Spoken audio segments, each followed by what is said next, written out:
Neste momento, Deus, através desta emissora, leva até você mais um programa de fé, com hinos, orações e uma palavra poderosa a seu favor. Fé para vencer o mundo. Somente crer, somente crer, tudo é possível, somente crer, somente crer, somente crer, tudo é possível, somente crer.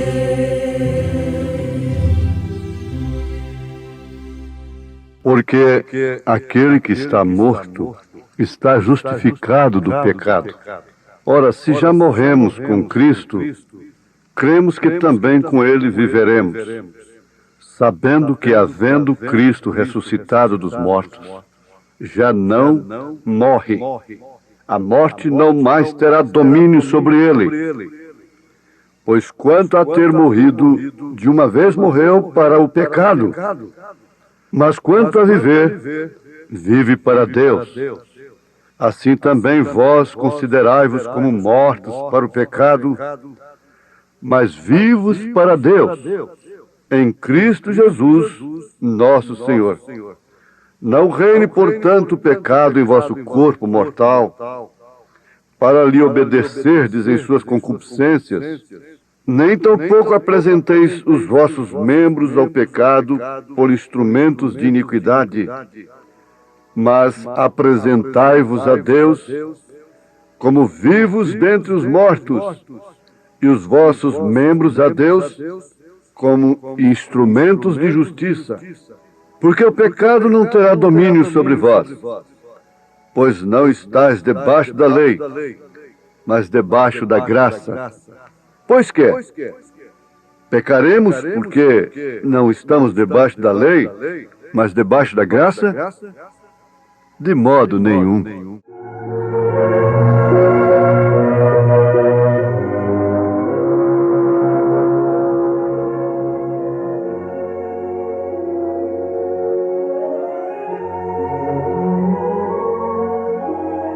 Então, ouvintes, nós constatamos, à luz da palavra, que existem duas classes de salvos entre os gentios. Não adianta nós discutirmos ao contrário. Isso é a Bíblia, é Deus, é decreto divino. Veja Apocalipse, está escrito: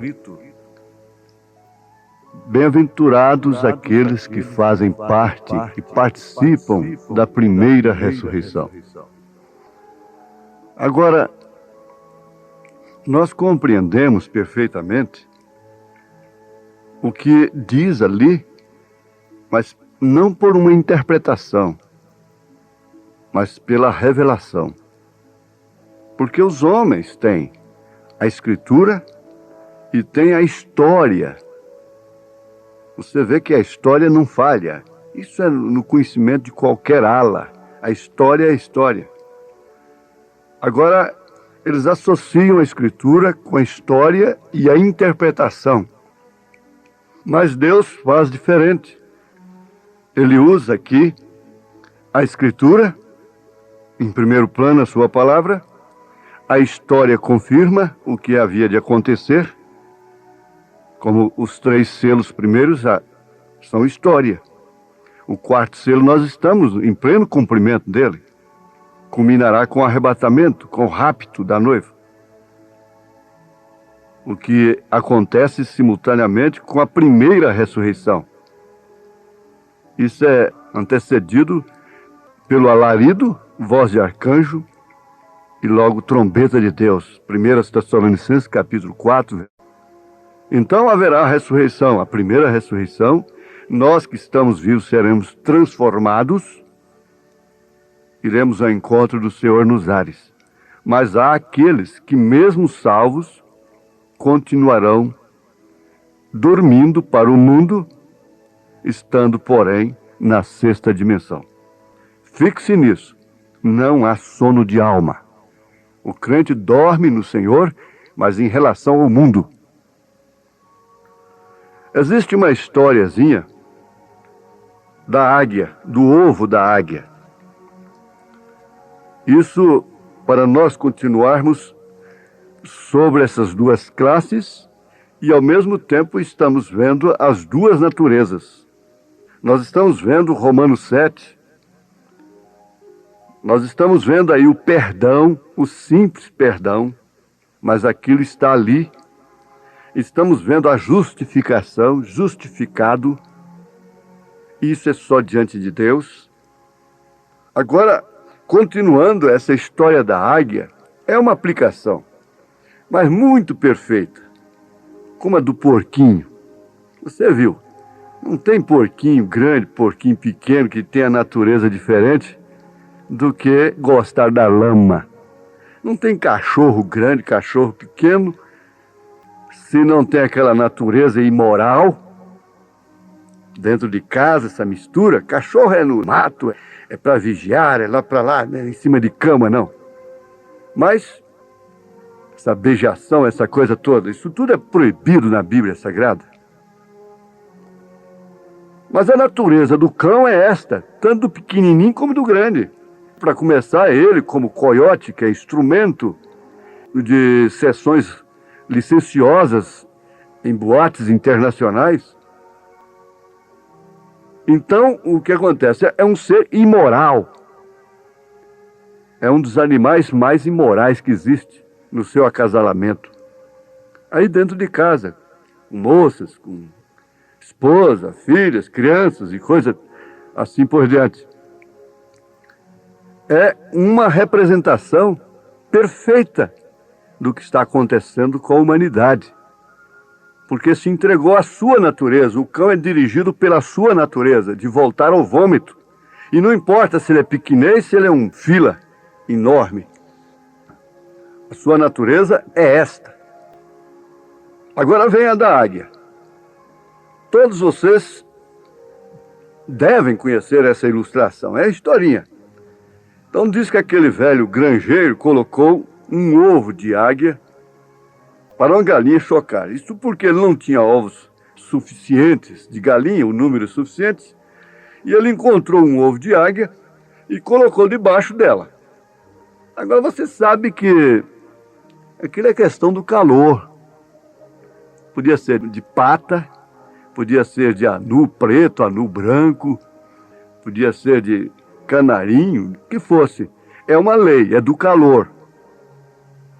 Se você põe ali uma galinha com uma dúzia de ovos, cuja galinha nunca andou com o galo, então, na linguagem popular, esse ovo não tem gala, por isso vai ser aquela podridão ao passar os 21 dias. Por quê? Não tem vida, não andou com o macho. Mas é uma lei, ela choca, ela esquenta. Então existe essa lei natural de trazer filhos de Deus. O sistema organizacional, ele esquenta. Agora depende da natureza do que está debaixo, que está lá dentro. Se é pintainho, vai nascer pintainho. Se é ovo sem gala, como diz assim popularmente, quer dizer que ela nunca andou com o macho. Não foi vida, não tem gens. Esse perece já está morto em si, não existe vida nele, nunca existiu. Agora, tem aqueles que têm vida, mas de acordo com a natureza do macho, de sua procedência. E aquele ovo tinha procedido de uma natureza de águia. Mas, por certo, pela lei natural, ele viria à luz debaixo de uma galinha. Porque ela tem o mesmo sistema, ela é uma ave de penas e esquenta, faz o mesmo processo da águia. Você vai comparando isso espiritualmente. O certo é que nasceu a águia e parecia aquela coisa mais ridícula que aqueles pintainhos jamais haviam visto. A águiazinha o seguia e a galinha dizia croque, croque, croque. Onde ela vai é croque, é clube, é moda e assim por diante. A águiazinha dizia, eu não sei a que se assemelha o som dessa coisa. Eu não estou entendendo o que significa esse croque, croque, croque. Mas de todas as maneiras eu tenho que seguir, porque afinal de contas eu nasci aqui dentro. Eu conheci, foi aqui dentro. Rebeca tinha que ficar dentro da casa dos pais dela, do sistema que ela nasceu, até que o mensageiro chegou. Aí ela saiu ao encontro do noivo. E você não vai pensar que essa saída se refere à hora de subir, ao encontrar o Senhor nos ares. Não, não. Essa saída começa aqui na natureza espiritual, na reconciliação através da palavra revelada, através da mensagem do dia. Isso aconteceu em cada era passada. Na era de Lutero, na era de John Wesley, na era dos dons espirituais. E agora, você queira ou não queira, nós temos uma outra era, uma outra mensagem. Se houvesse tempo, daqui uns anos, então alguém iria dizer, bem que, né? E como a hiena come o resto, então elas vêm comer. Você não vê quem prendeu os pentecostais, matou os pentecostais, agora estão falando em língua? Está aí com o movimento carismático. Então, assim, depois que o maná apodrece, que não dá mais vida, então eles vêm comer. Agora, o que a galinha faz? É ciscar. É ciscar e começar a ciscar a vida de um, a vida de outro. Nós temos muitas galinhas dentro da mensagem também, que só vivem ciscando a vida dos outros. Olha, a igreja não tem defeito, não é pelos seus problemas pessoais. Não é isso, não. O defeito da igreja é o bicho por dentro, não é a bicada do sabiá por fora que estraga a fruta. Ela tem que ser bicada. Agora, o bicho por dentro, a doutrina mãe que vem lá do inferno de Nicéia, você tem que sair dela. Mas você não tem que mudar de igreja por causa de problemas pessoais, fraquezas de pessoas. Então, mas existem aqueles que vivem ciscando como galinha. Eles, para começar, são galinhas, vivem ciscando com seu croque, croque, croque, croque, qualquer encontrozinho que tem, encontra um companheiro ali, é só cisco, só bichinhos da vida dos outros. Isso é muito bom. É muito bom examinar isso, porque isso está mostrando que tipo de natureza nós temos. E tem aquele famoso chamado, aquele cuidado de estar aí na sua casa, visitar a pessoa na hora mais difícil. Você lembra que quando Deus não quis falar com o profeta, fechou a cortina para ele, na hora que ele mais precisava de Deus? Então ele disse, seria exatamente a hora que o diabo viria me visitar, né? Viria trabalhar. É onde eles aparecem. Una-se conosco. E vem para cá. E aquele carinho todo, aquela atenção toda. O pastor vai na frente do rebanho. Vai lá no Oriente e veja como eles guiam um rebanho de ovelhas. Ele vai na frente. Agora o pastor de cabras tem que ficar atrás. Gritando de cá, gritando de lá. Com a vara bate de cá, bate de lá. Mas de ovelhas não, ele vai na frente, nem olha para trás. Mas o que acontece? Aquela águia simplesmente tinha que seguir, tinha que estar naquele sistema. Não combinava com a sua natureza. Ela estranhava aquilo. Ela simplesmente tinha que tragar aquilo. Você viu a história daquele homem que ficou canceroso? Adquiriu um câncer no pulmão por trabalhar com um amigo muitos anos no mesmo escritório. Ele nunca fumou. Fumou através do amigo. Porque você sabe que o fumante não respeita a vida dele nem a dos outros. Então adquire esse câncer inalando a fumaça de quem fuma. Mesmo quem não fuma pode ter um câncer causado pela nicotina, pela fumaça do cigarro. Isso foi provado cientificamente. Então você chega num banco, o fumante chega, põe a mão lá, abre os braços assim, com um cigarro entre os dedos, aqui vem no seu nariz. Ele não está vendo. Ele está com aquela natureza daquele bichinho que a moça cuidava. Ele está todo enfeitadinho, está cheiroso até. E a igreja está passando a mão na cabeça dele. Isso é certo. E é o croque de cá e o croque de lá, e a águiazinha, ela não sabia como fazer aquilo, porque era tudo diferente à sua natureza. Mas o que aconteceu? Que coisa linda! Um dia, a mãe águia, ela soube que havia botado 2 ovos, ela sabia.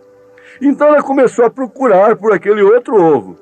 Voou ao redor buscando, como o grande Espírito Santo está fazendo agora. Tem feito nesta era.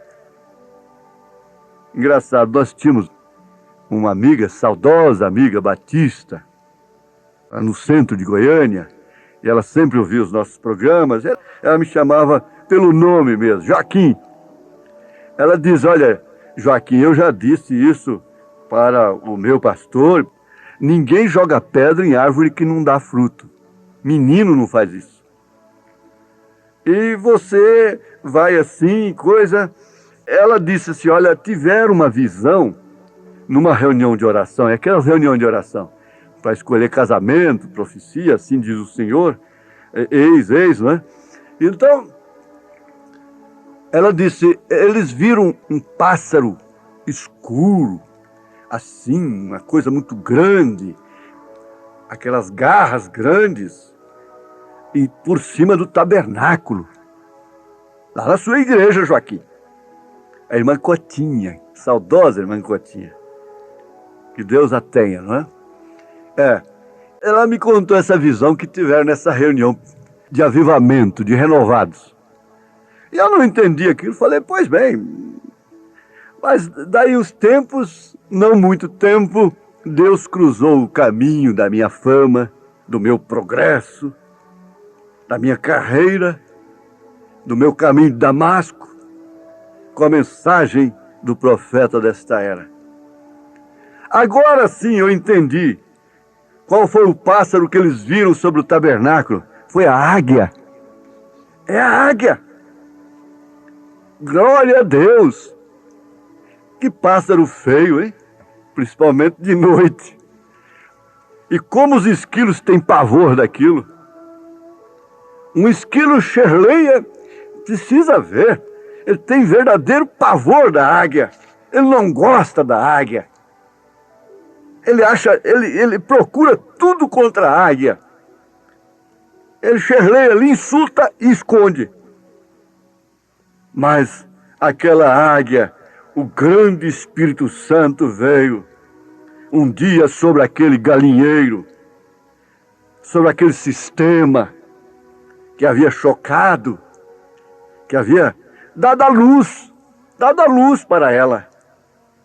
Ela olhou ali para baixo e viu o seu bebê todo desagunçado, se sentindo mal com aquelas minhocas, com aquela coisa de ciscar, com aquele rock evangélico, com aquela moda terrível, aquele desfile de moda, e aquela coisa toda, e aquelas interpretações, aquelas 3 pessoas distintas de Roma, aquele batismo nos títulos, essa coisa toda. Então a mãe gritou. Veja, a mãe gritou, sai dela, sai dela, venha, você não é daí, você é minha. Bate asas. Como que eu vou fazer, mamãe? Que jeito que eu saio daqui?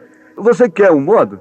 É só você dizer assim, olha, Deus enviou um profeta nesta era, e eu quero ser batizado em nome do Senhor Jesus Cristo, que é o batismo apostólico. Me mostra um batismo nos títulos na Bíblia. logo, logo você terá que alçar voo. É só mostrar a palavra. Mostre as suas penas. Creia nas suas penas. Creia na sua predestinação. Creia nessa natureza que Deus te deu. O que uma galinha pode fazer? Ela pode saltar num muro apenas, num galho de árvore. Essa é uma comparação do natural com o espiritual. Isso é verdade. Não se trata de pessoas. Mas a Bíblia ilustra, é assim, usando as coisas naturais, animais, aves. O próprio Deus se manifesta em forma de cordeiro, de pomba, de leão. Ora sim, isso é muito bom. Eu sei que isso causa gozo. Você acha que aquele grito daquela águia mãe causou gozo para aquela galinha? O galo logo raiou de lá. Cuidado com isso, é falso. Isso é gavião, cuidado com essa ave. Isso é um monstro, isso é falso profeta. Ele está ali para isso, ele está desempenhando o seu papel. Isso é verdade, ele está no posto do seu dever. É dever dele fazer isso, rosnar, avisar. Tem uma águia aí por cima, cuidado com isso. Mas a filha da águia, a águiazinha, o casamento de natureza, queria exatamente aquilo, quer exatamente essa mensagem, quer exatamente isso. Então a mãe disse: filha, de todos os modos você não pertence a esse grupo, você me pertence, você é minha. Então ela disse: mamãe, isso soa real. Como eu vou sair disso aqui? Ora, já te dei a receita. Procura a Rebeca como que ela sairia do sistema de seu pai e de sua mãe. Era seguindo o mensageiro. Como eu vou sair disso aqui?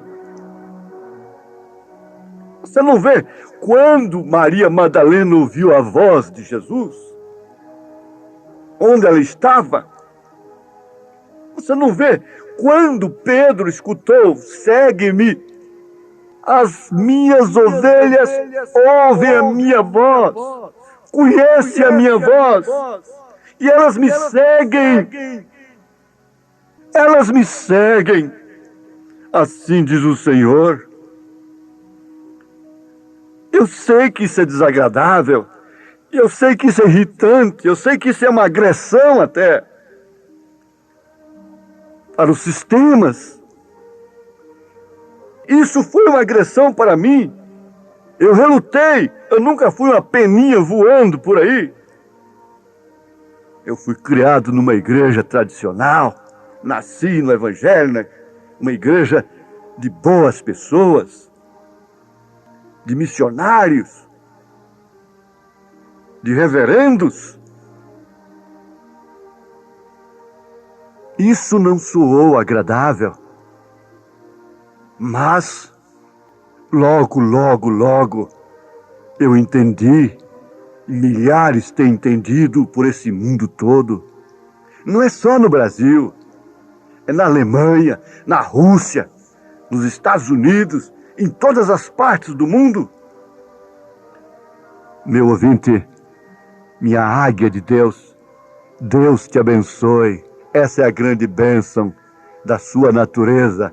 Você ouvir a sua voz e sair ao encontro do noivo. Eis o noivo, sair ao encontro. Amém. Ouve a voz do bom pastor. Na manhã da vida, sob o lindo céu, Ouve a voz do bom pastor. quando as flores trazem orvalhado véu, Ouve a voz do bom pastor. Segue, sempre segue a Cristo. Ouve o convite do seu grande amor. Segue,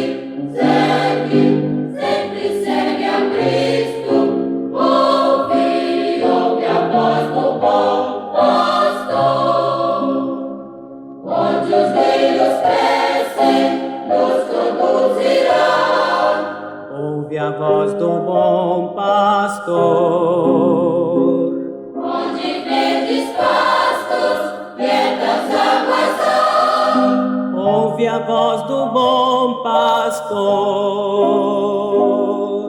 Segue, segue, sempre segue a Cristo. Ouve o convite do seu grande amor. Segue, segue, sempre segue a Cristo. Ouve, ouve a voz do bom pastor.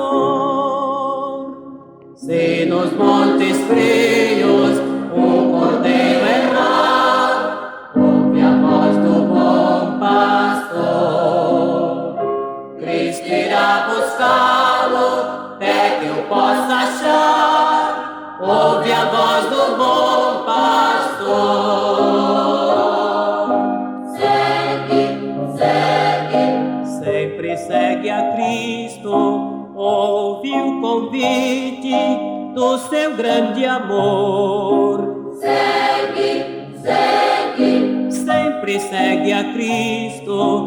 Ouve, ouve a voz do bom pastor.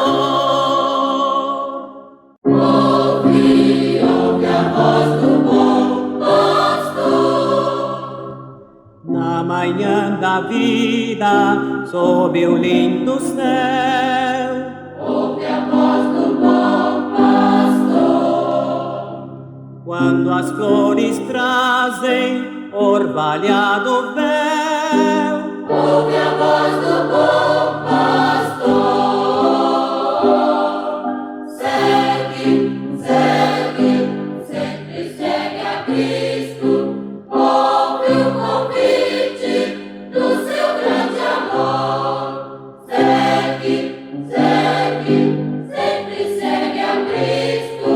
Ouve a voz do bom pastor. Onde os rios crescem, nos conduzirá. ouve a voz do bom pastor. Onde verdes pastos, quietas águas há. Ouve a voz do bom pastor. Segue, segue, sempre segue a Cristo. Ouve o convite do seu grande amor. Segue, segue, sempre segue a Cristo. Ouve, ouve a voz do bom pastor. Se nos montes frios um cordeiro errar, ouve a voz do bom pastor. Cristo irá buscá-lo até que eu possa achar. Ouve a voz do bom pastor. Segue, segue, Sempre segue a Cristo. Ouve o convite do seu grande amor. segue, segue, Sempre segue a Cristo. Ouve, ouve a voz do bom pastor.